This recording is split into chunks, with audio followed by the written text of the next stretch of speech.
We're gonna get started with Jasmine, and guys, I know everyone hates Jasmine, me too, but I have to give credit where credit is due. She had her baby medication free, epidural free. I'm proud of her. Good for her. Good job, Jasmine.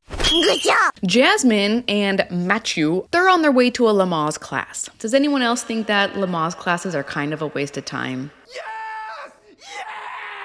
I don't feel like it helped prepare me at all. I was reading that because the baby's head down, like she's pushing my vagina, and that's what it hurts. This is like someone grabbing your balls, imagine.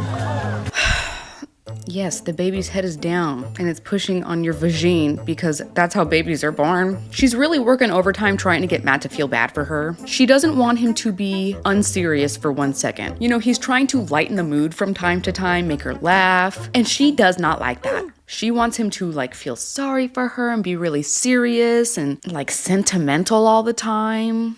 No, don't like that. Get away! Oh my god. I'm not gonna hold it against her because she's mega pregnant, okay? You don't even know what hole the baby's gonna come from, right? Probably the butthole. Matt!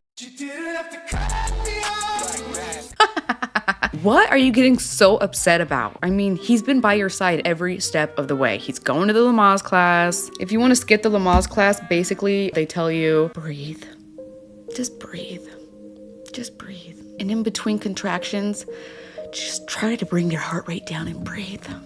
Great, thanks. She's so pregnant. She looks really cute. I'm a sucker for pregnant women. Sorry. I know we hate Jasmine, but she looks so cute. So she enters the Lamaze class. It's really, really small, and they're all sitting on these little yoga balls. Matt is the only dude that's there. Matt is looking around. He's seeing all these little baby dolls on the ground, and he's so freaked out. Like, he's really nervous about being a father. I think it's a good nervous because he cares. He wants to do a good job as a dad. Even though we're inching closer to the delivery of this baby, it's still not like real to me. I hear this is very common with men. It just doesn't feel real to them until they actually see the baby, they hold the baby. Hey everybody, I got some bad news. Doctor just called. I can't get pregnant. I guess that kind of makes sense because they're not carrying it. But Jasmine is really trying to make it real to him. How do I hold the kid? How do I feed it? Do I change its diaper? How often do I change it? When do you put it to sleep? How do you put it to sleep? By now you should know your bitch is pregnant. Matt is really growing on me. His excitement and his desire to be a good dad, I think, is very endearing. You know, he obviously made a huge mistake sleeping with a married woman, but parenthood changes people. I'm probably going to be talking way too much in this episode because I just love babies. And as the shoulders come through, they'll rotate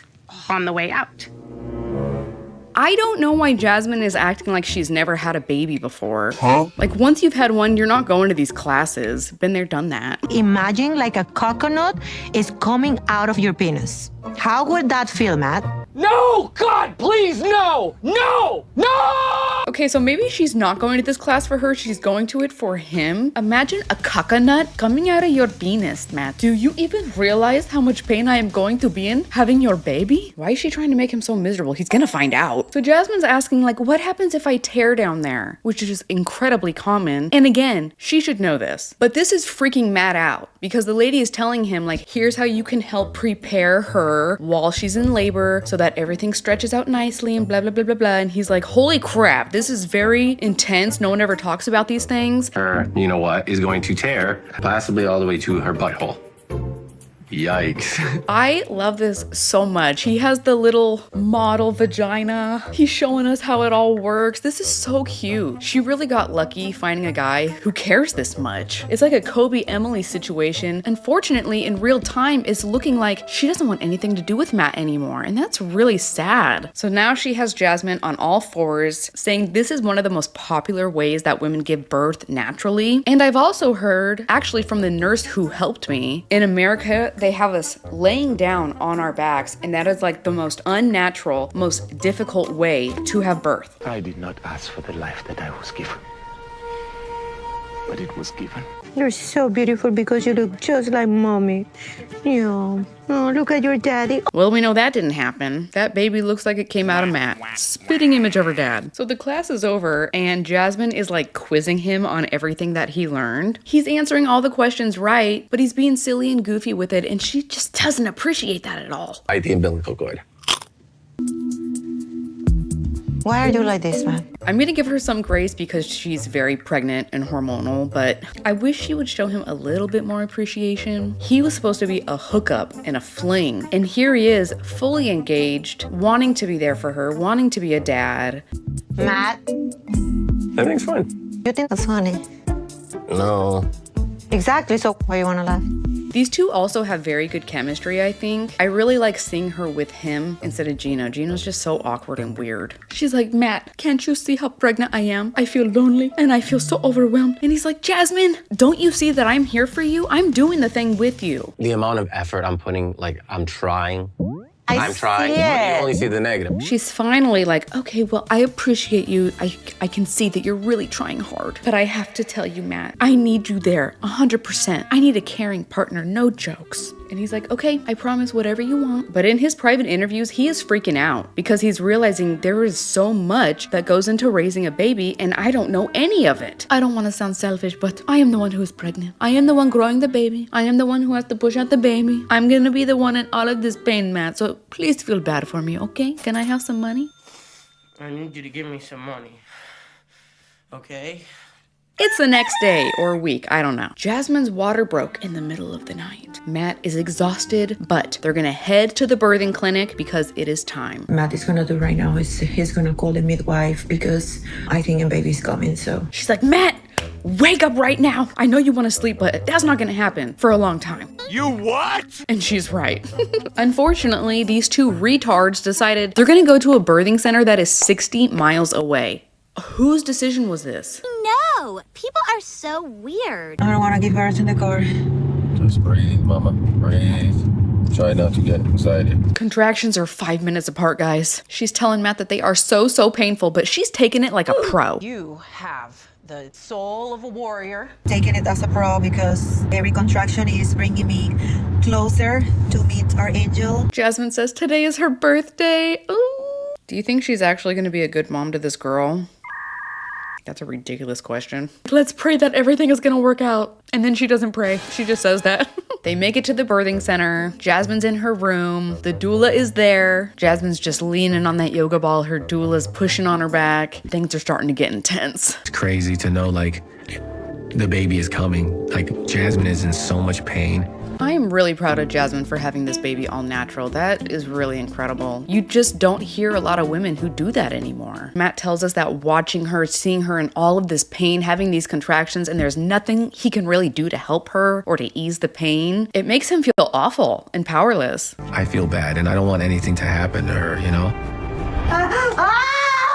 Now, one thing that I really don't like is it seems like this entire baby's life has been monetized before it's even been born. And now we've got production in the birthing room with her. She has a camera set up. There's a professional photographer in there. It just makes the whole experience feel cheap. Jasmine is just screaming and wailing out in pain. And I wonder if this is why, in the olden days, a long time ago, why women died during childbirth, if it was the pain. And I just love this camera angle too. They put the camera angle you know, so we can see Jasmine's spread eagle. Thanks, guys. It's just straight anxiety because I'm worried to death that something might happen. So Jasmine ends up having a few more contractions, and it looks like there's another nurse there.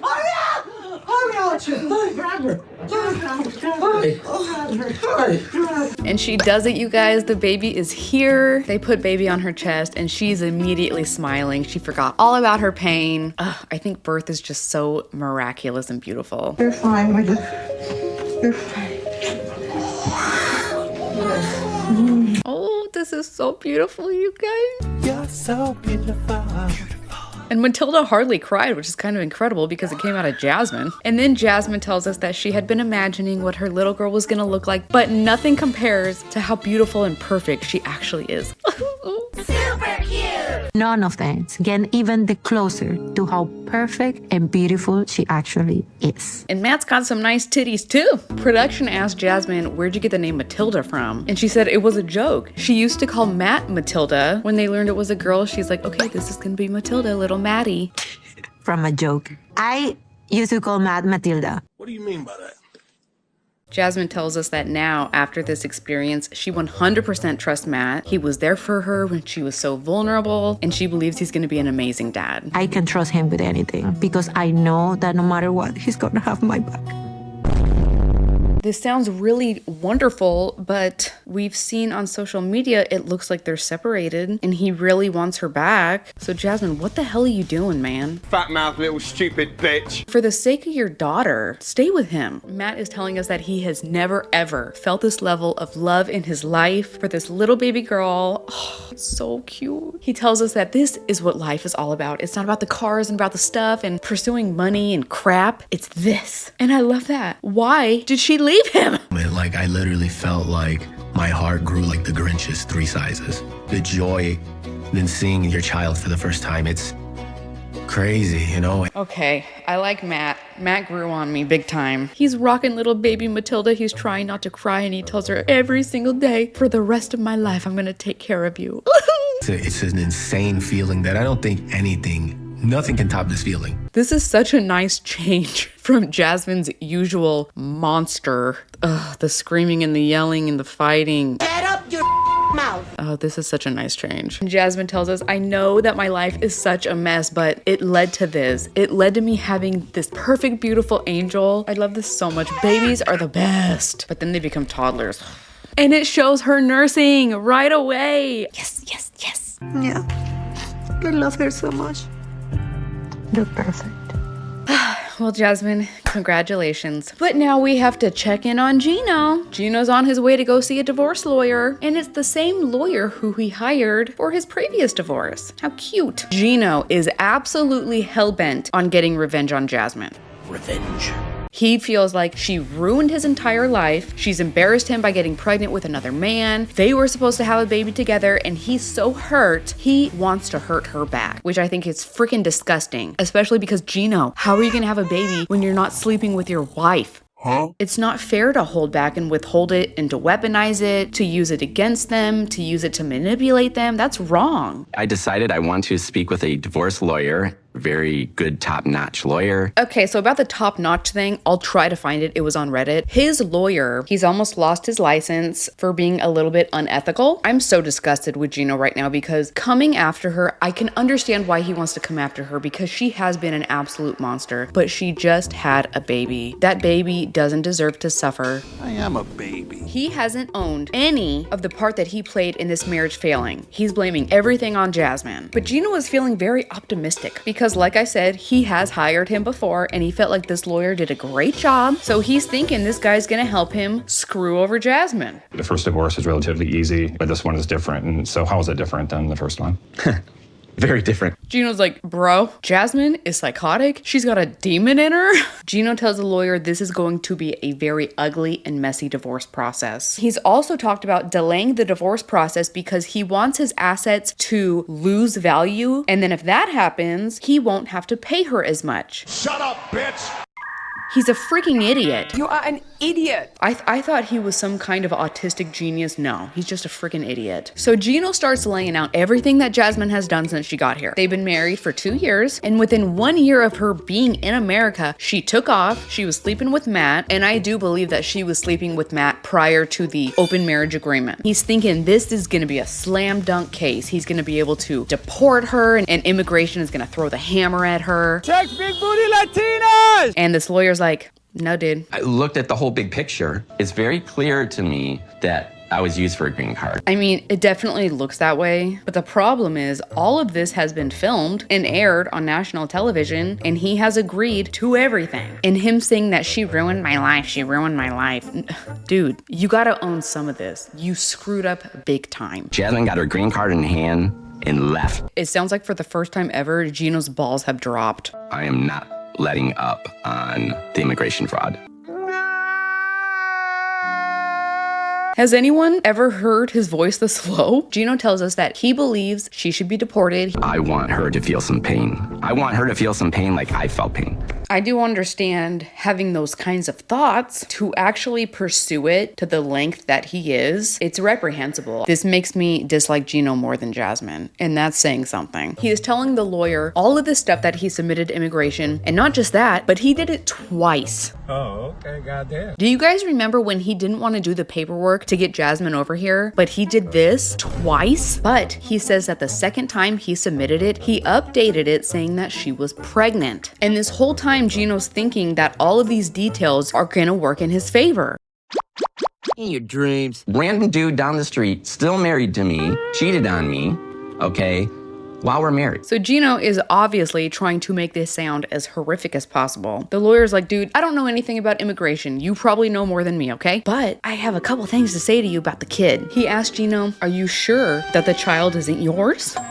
If this dude saw the show, he would know. Yeah, dude, can't be Gino's, because, there's this thing that causes procreation. What is it? Mr. Lawyer tells him, according to Michigan law, as long as you are married, if she has a child, that child is presumed his. During that marriage, or the husband here, you're presumed to be the father. Now, if Gino really wanted to get back at her, he would try and take that little girl. But he's never gonna do it because kids cost money. Gosh, he's such a cheapskate. How could anyone be attracted to him? How does he get dates? I don't get it. Luckily, it looks like Gino wants nothing to do with actually taking the child, but the lawyer does tell him that he has a financial obligation to the kid. A financial obligation to that child. What? I mean, come on, this is ridiculous. Gino is obviously beside himself. He's blindsided. He doesn't understand. How can this be the law? That's crazy. He's just dumbfounded, and this law is crazy. It's really crazy. You have an obligation until the baby turns 18 or graduates from high school. We're talking hundreds of thousands of dollars. Hundreds of thousands of dollars? Oh, can't I just wait for the stock market to crash? I may not have a brain, gentlemen, but I have an idea. The lawyer says to him, if you don't take action right now, you're gonna owe all of this money in child support. But there's time limits on this too. The law, you need to do this within 3 years of birth.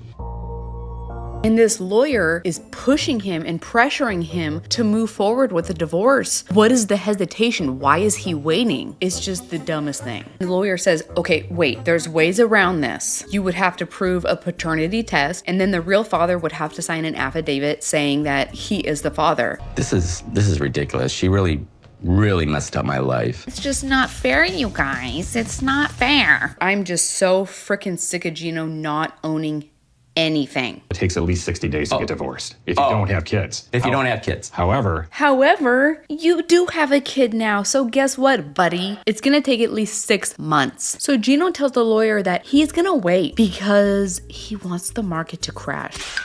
Huh? Meanwhile, I want to wait for the market to drop and then file because I want the least financial impact to me. Gino also says that he wants to delay the divorce because Jasmine is on this probation period for her green card. It's not the green card, it's something else. If he divorces her, she can get status like that, and he doesn't want her to get status. Get her permanent 10-year card. She's on the 2-year probationary card right now. So if I divorce her right away, I'm giving her the green light to get that card. Gino tells the lawyer that it is very important to him that she is held accountable for what she has done. And then the lawyer is being interviewed and he says, people who are seeking vengeance and revenge like he is, all you end up doing is spending more money on your attorney. Here comes the money.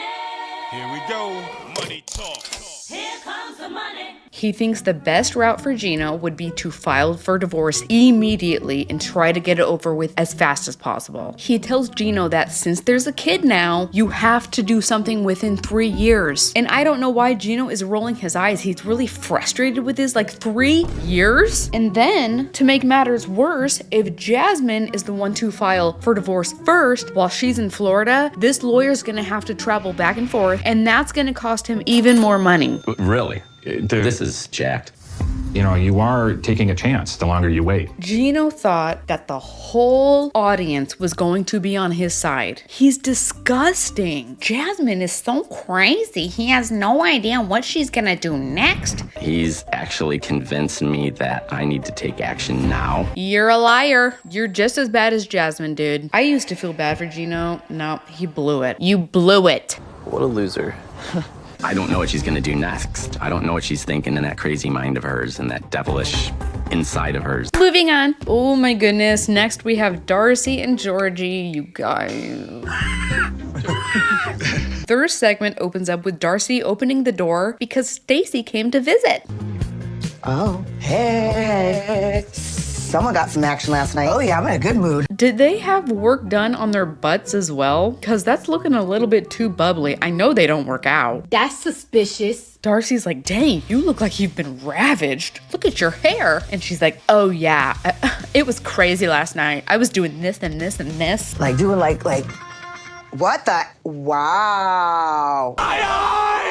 Wow, white girls really can't twerk, can they? Thanks for making us all look bad. So Darcey is trying to pull out all of the knots in Stacy's hair. And Stacy's like, so how did your night go? And she goes, well, I slept alone last night. What do you mean by yourself? It was fine the first 2 minutes, but then it turned sour, as usual. I don't know. I thought he was getting in the mood to want to, like, talk. Oh my gosh, I have no idea why he got upset. It's so weird. It's just crazy. I don't even know what to think about these girls. I thought Jasmine was delusional. You are under the loop. They are freaking nuts. He just blamed me for everything that's wrong with the relationship. I mean, what have I done? Darcey tells her that he mentioned when he was in Bulgaria, he did a lot of thinking. And Stacy's like, what was he thinking about? And she goes, I don't know, but probably how his life would be without me. That's the vibe I got, because the tone was nice. If it was thinking something positive, you'd be like, I was so, so happy to be around family. Is Stacy doing this because she's that deluded? Or is she doing it because she doesn't want to see her sister have a happy life? Like they're always in competition? What's war? It's war. He wasn't talking about what our future could look like. He was talking about wasting his time. His family, and what, he doesn't think that I've been like a family to him? We've been nothing but family to him. Yes, we have.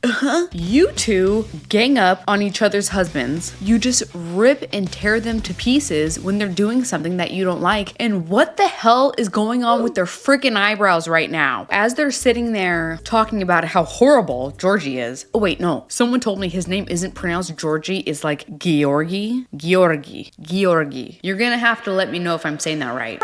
Okay, so anyways, Georgie responds to her text message finally. She asked him, are you okay? Are you gonna come back to the hotel? And he's like, I'm not sure if you're really asking because you really care or you just pretending that you care, because most of the time you're pretending that you care, but you don't give a frick at all. I think he's basically talking about himself. Yes, and projecting that onto me. Exactly. That's what it sounds like, Darcey. A part of me feels so bad for them because they're lost and they're broken, but it's like they're doing nothing to help the situation ever. Get some help. Darcey, you deserve a husband who's not going to flip things on you. You deserve to be treated like a queen. Yes, queen. Yes, queen, skinny legend, Versace boots the house down. Slay queen, hunty mama, and oop daddy work. Charlie XCX, snatch my whip. A husband that's gonna be there for you through thick and thin and not always, flip things on you. And Darcey's like, oh my God, he's never gonna change. It's never gonna happen, Stacey.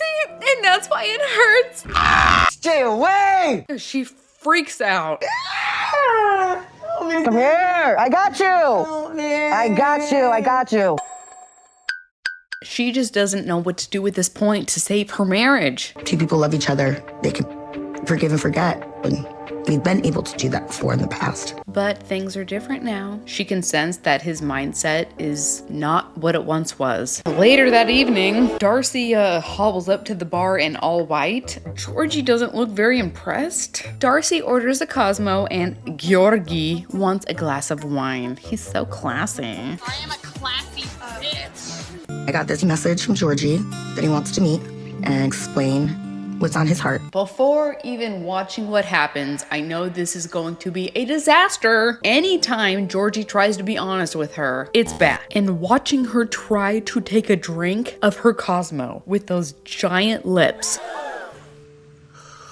I didn't even edit it that way. Did the show slow that shot down? And I don't know why Georgie ordered wine, because he is just chugging it down. Did you sleep okay last night? Because you didn't come back to our room. And he's like, yeah, well, I got my own room, okay? I just needed some time to think. And then they zoom in again on her lips drinking from her cup.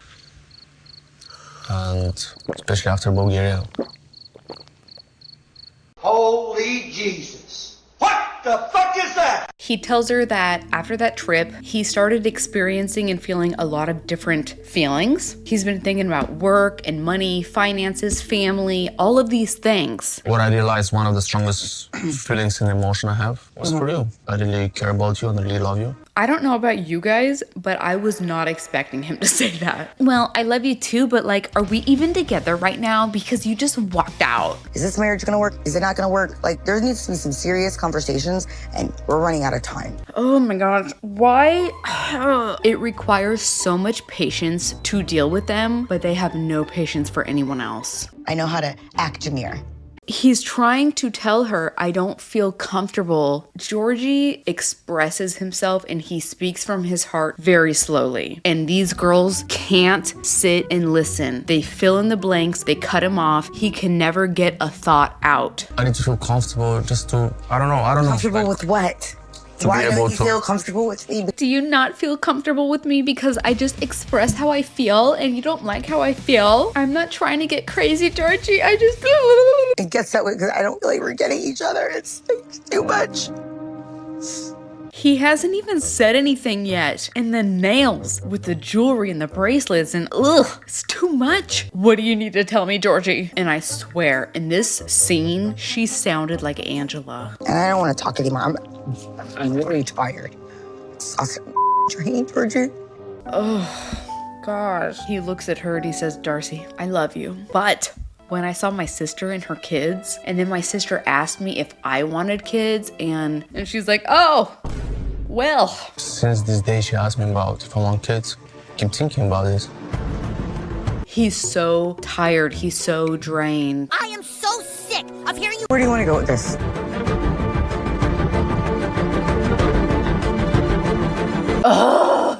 I need to know what happens.